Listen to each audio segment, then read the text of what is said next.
बिस्मिल्लाहिर्रहमानिर्रहीम अस्सलाम वालेकुम।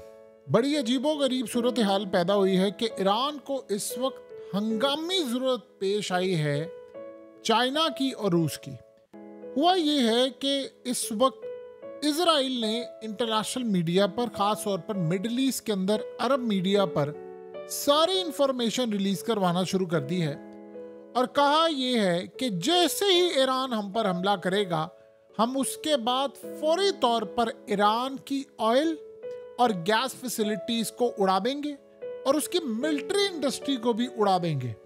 और इस सूरत हाल के अंदर जहाँ जहाँ से इनका तेल आ रहा है वहाँ पर हम सबसे पहले उसको उड़ाएंगे और उसके बाद गैस, यानी हम इनको पूरी तरह मफलूज कर देंगे, फिर हम इनके मिलिट्री टारगेट्स को उड़ा देंगे। अब आप हैरान होंगे कि सारी सूरत हाल के अंदर एक अजीब सिलसिला हुआ है कि इसराइल ने ये नहीं कहा कि हम आपकी न्यूक्लियर फैसिलिटीज उड़ाने जा रहे, जबकि अल्टीमेटली टारगेट या सबसे मेन टारगेट हो सकता है पहला ना हो, दूसरा तीसरा हो, लेकिन मेन टारगेट न्यूक्लियर फैसिलिटीज है। आपको याद होगा कि लास्ट टाइम जब ईरान ने हमला किया था तो उन्होंने एक बात कही थी कि अगर तुम लोगों ने हमारी न्यूक्लियर फैसिलिटीज पर हमला किया तो हम तुम्हारी एटमी प्रोग्राम को उड़ा देंगे। और अजीबोगरीब सूरत हाल है कि इजराइल तो क्लेम नहीं कर सकता कि हमारा एटमी प्रोग्राम तबाह हुआ, क्योंकि उसने दुनिया को बताया ही नहीं है, डिक्लेयर ही नहीं किया कि मैं एटमी ताकत हूँ, क्योंकि उसको पता वो अगर डिक्लेयर करेगा तो पाबंदी लगेगी। पता सबको है, उसके बावजूद बेशर्मी का लेवल देख लें पूरी दुनिया का।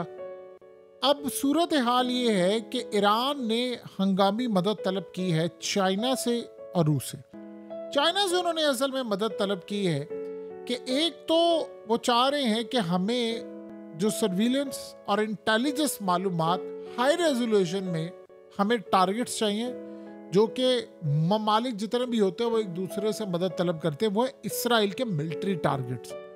यानी एक तरफ वो चाह रहे हैं कि हमें जितनी इस वक्त इसराइल की एक्टिविटीज़ हो रही है, आपको पता है कि इस वक्त ईरान का ड्रोन अगर किसी जगह पर चला जाए तो खलबली मच जाती है। अमेरिका का इस वक्त जासूस ड्रोन ईरान के बिल्कुल बॉर्डर के इस वक्त आप समझ 19-20 के फासले पर है और इस वक्त सूरत हाल ये है कि ईरान उसको मॉनिटर कर रहा है। जैसे ही वो सरहद अबूर करेगा ड्रोन गिरा देंगे। और $100 मिलियन का उन्होंने 2019 में गिराया था। अब सीन यहाँ पर ये है कि ये जो ड्रोन है ये वहाँ पर ईरान की फैसिलिटीज़ की कर रहा है मॉनिटरिंग। तो ईरान ने चाइना से मदद तलब की है कि आप हमें सैटेलाइट से और अपने जितने रिसोर्सेज हैं वहाँ से इसराइल के मिलिट्री टारगेट्स की तस्वीर चाहिए। ये याद रखिएगा, इसराइल के जो मिलिट्री टारगेट्स हैं उनकी बेहतरीन वीडियो हिजबुल्लाह ने बनाकर ईरान को भेजी हुई है, लेकिन उन्होंने यानी एक लिमिट के अंदर दिया, हाइफा की दी हुई है, इर्द गिर्द एरियाज की। इन्होंने निवातम बेस उड़ानी है जो मेन इनका प्लान है, और दीगर जगह। अब आप ये सोचें कि इसराइल ने अपना मेन टारगेट बेवकूफ़ बनाने के लिए उसको छुपा करके वो नहीं मीडिया पर रिलीज़ किया। क्या वो न्यूक्लियर फैसिलिटीज़ तबाह करनी है? और ईरान इतना बेवकूफ़ तो है नहीं, उसको भी पता है कि ये मामला सारा होने जा रहा है।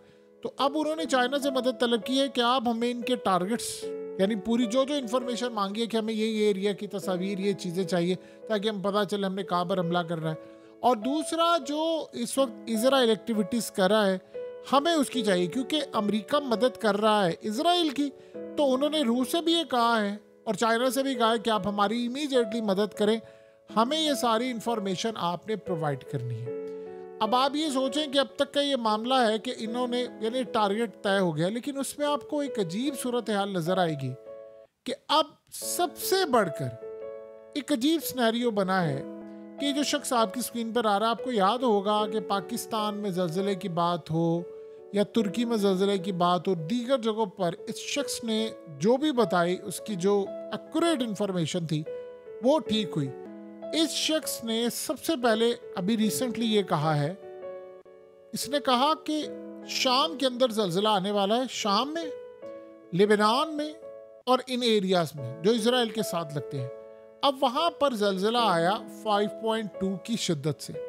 अब उसने कहा है कि मज़ीद यहाँ पर ज़लज़ले आने बड़े ख़तरनाक। अब ये आप एक बात बताइए, क्या ये इत्तेफाक है या ये पूरा एक प्लान है कि जहाँ पर अब लड़ाई हो रही है, यानी आपने देखा कि जिस तरह सुरंगों में कल यानी पूरी दुनिया ने ये मनाजिर देख लिए थे और दोबारा आपको दिखाते हैं मनाजिर कि लेबनान ने ये मनाजिर जारी किए कि हम अंडरग्राउंड हैं और अंडरग्राउंड रहते हुए हमारे ट्रक जा रहे हैं और वो रॉकेट्स को एक जगह से दूसरी जगह मूव कर रहे हैं और वहाँ पर कहीं पर भी जाकर उनको कैरी करते हैं और वहाँ पर जाकर हमला करते हैं। यानी वो कहीं से भी हमला करते हैं। उन्होंने असल में इसराइल को पैगाम दिया कि तुम जो हमला करने की तैयारी हम पर कर रहे हो तो हमारे ऊपर हमला करके तुम हमारे मेन टारगेट्स को तबाह नहीं कर सकते। हम तो अंडरग्राउंड है, तो अंडरग्राउंड तो तुम यहाँ पर आ नहीं रहे और वो तो ज़मीन पर आपको आना पड़ेगा। और अगर आप वहाँ पर फौजें लेकर उतरते हो तो फिर हमारी फौजें भी तैयार है। और यमन ने तो पहले ही आपको पता है, कह दिया है लेबनान को कि वो वहाँ पर जाएंगे और वहाँ से उन्होंने तो खैर अगला प्लान बना लिया हुआ है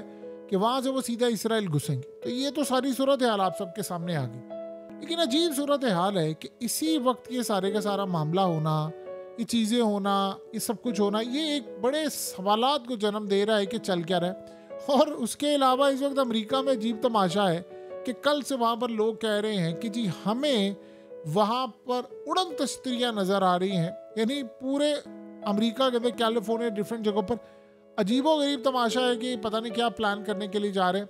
लेकिन इस वक्त की जो सूरत हाल हो रही है गालिबन एक चीज़ बड़ी क्लियर हो गई है कि हमला होने के लिए जा रहा है और इसराइल की जानिब से बड़ा हमला। ये याद रहे ईरान से पहले भी वो हमला कर सकते हैं। कतर ने इनको रोका, आपने हमला नहीं करना। आज अमेरिका ने इनको रोक दिया, आपने हमला नहीं करना। और उधर इसराइल धड़ाधड़ हमले करता जा रहा है, उसको कोई रोकने वाला नहीं है। अब एक अजीब सिनेरियो यहाँ पर ये बना है कि इन्होंने कहा है कि हमने यानी ईरान की गैस फैसिलिटीज़ और ये वो सब कुछ तबाह करना है, पावर प्लांट्स भी इनके तबाह करने हैं। उसमें एक सीन बड़ा अजीबो गरीब हुआ है कि आज हिजबुल्लाह ने फिर ऐलान किया है ईरान के कहने पर। ये दो बड़ी इंटरेस्टिंग सूरत है। उसमें कहा कि जो हम जवाब देने के लिए जा रहे हैं ना इसराइल को, वो इतना बड़ा होगा कि इसराइल के वहमो गुमान में भी नहीं होगा कि लेबनान यहाँ पर भी हमला कर सकता है। इनके ड्रोन्स, मिसाइल और ये चीज़ें यहाँ पर भी हमला कर सकते हैं। उन्होंने कहा इनको पता नहीं हम इनके साथ क्या करने वाले हैं।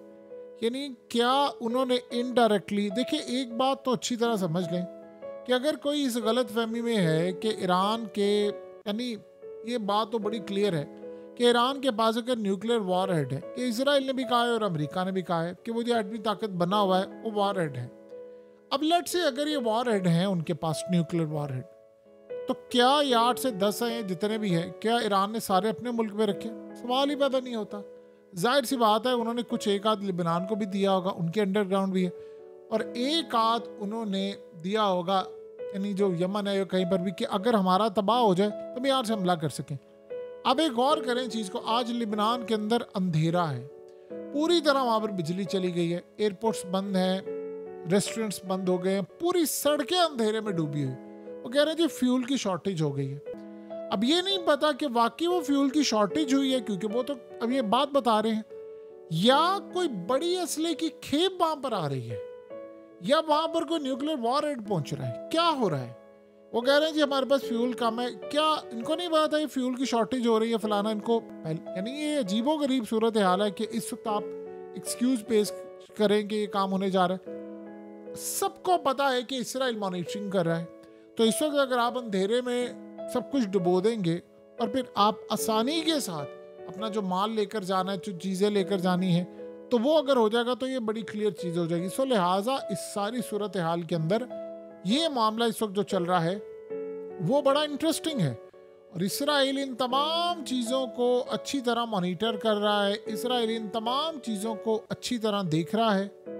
अब जब ये अंधेरे में डूबे हुए थे, उधर से लेबनान ने, ये इसराइल ने कहा है कि 55 के करीब रॉकेट फायर कर दिए हैं। उन्होंने कहा वहाँ बिजली नहीं है, यहाँ पर 55 रॉकेट उन्होंने फायर कर दिए हैं, और उसमें गालिबन इसराइल के कई फौजी भी मारे गए हैं या वो ज़ख्मी हुए हैं। इस सारी सूरत हाल में जो भी मामला हुआ है, एक चीज़ तय हो गई है कि लड़ाई नहीं रुकने वाली। आपको पता है गज़ा के अंदर बड़ी तादाद के अंदर लोगों ने वीडियोस अपनी आखिरी बनाना शुरू कर दी है, और हमास की जानिब से ये बात भी कही गई है और दीगर जगहों से भी आ रही है। ईरान के अंदर भी लोग कह रहे हैं, लेबनान में भी वो कह रहे हैं कि हमें इस बात का अंदाज़ा नहीं था कि हम जब जंग में जाएंगे तो ये 2 अरब मुसलमान चुप करके बैठे रहेंगे। असल में तो वो इस्लामिक वर्ल्ड को कह रहे हैं, OIC को कह रहे हैं कि आपके पास पैसा है, आपके पास फौज है, बैलिस्टिक मिसाइल्स हैं, एयरफोर्स है, जहाज़ है आपके पास, आप क्यों मदद करने के लिए नहीं आ रहे? आपको किसका डर है? अमेरिका का? इजराइल का? किसका डर है? आपने कौम को फुद्दू लगाया हुआ है। यानी ये अब दुनिया में एक चीज बिल्कुल क्लियर हो गई है कि फुद्दू लगाया हुआ है पूरी उम्मत को। आप मैकडॉनल्ड्स का बाइकआउट कर दें, आप KFC का कर दें, फलाना का कर दें, घंटा फर्क पड़ा है। 1 साल हो गया बाइकआउट करें, वो घंटा फर्क पड़ा है उनको, वो फिर हमला करने के लिए जा रहे हैं। उनको इन चीज़ों से फर्क नहीं पड़ता। आपने उनको 10-20 अरब डॉलर का नुकसान पहुंचा लिया, अगलों ने उनको 200-250 अरब डॉलर की एड दे दी, असला दे दिया, क्या फ़र्क पड़? उनको फ़र्क पड़ता है आपकी फ़ौज जाने से। उनको फ़र्क पड़ता है कि कोई अपनी फ़ौज भेजे, एयरफोर्स भेजे, मिसाइल दे, मारे, ये फ़र्क पड़ता है। सो अब यही सूरत हाल सामने आ रही है।